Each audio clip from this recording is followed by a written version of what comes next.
this special prize to the film. Congratulations! Isang Himala! Isa lang naman yung musical eh. Ibig sabihin wala na silang dapat sa ano, no?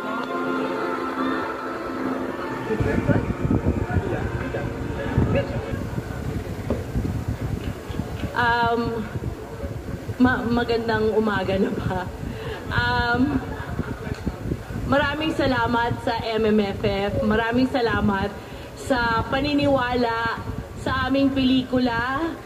Hindi po naging madali kung paano namin narating at nabuo.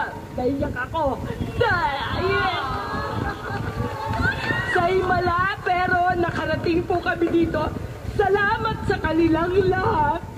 Lalo na kay Direk Pepe, kay Sir Ricky, kay Vincent. Sorry.